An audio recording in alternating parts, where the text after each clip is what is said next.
Are you still looking for that perfect gift for the hard-to-shop-for person on your list? Or maybe, for that matter, everyone on your list if you're like me and you haven't started shopping yet?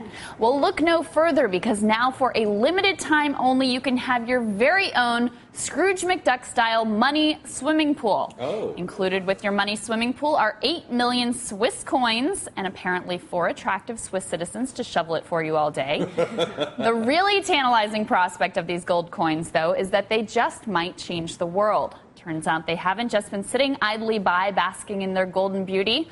On October 4th, all 8 million coins, one for each Swiss citizen, were dumped outside the Parliament building in Bern, Switzerland, to make a point about income inequality and to catalyze support for what sounds like a radical idea: guaranteeing every citizen a monthly minimum income, or what some supporters call a mincome. The coins were delivered along with the signatures necessary to guarantee a vote on this novel proposal. It's an idea that has quietly migrated from Switzerland to our own shores, where the gulf between rich and poor has sparked a debate on how to ensure that everyone has a chance to benefit from the fruits of our capitalist society.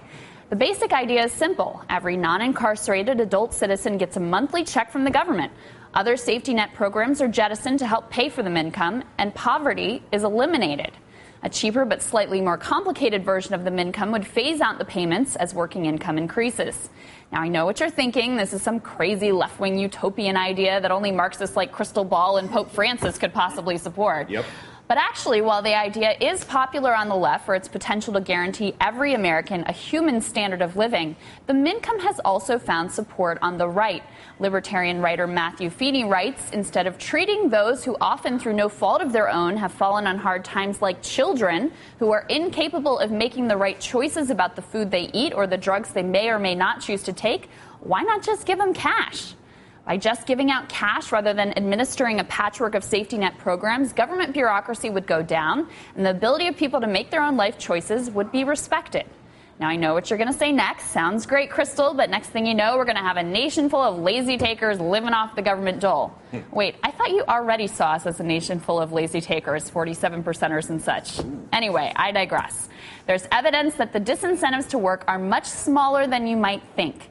In the 70s, residents in a small Canadian town were given a mincome, and economists studied the impact. Not only was poverty eliminated, but economists found that people made better choices and a whole range of outcomes improved.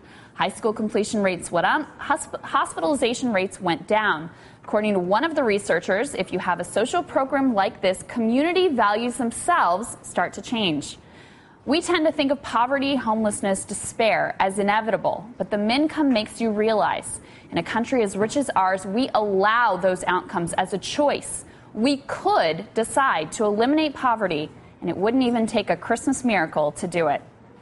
All right, that does it for the cycle. Up next, the loser of Up Against the Clock.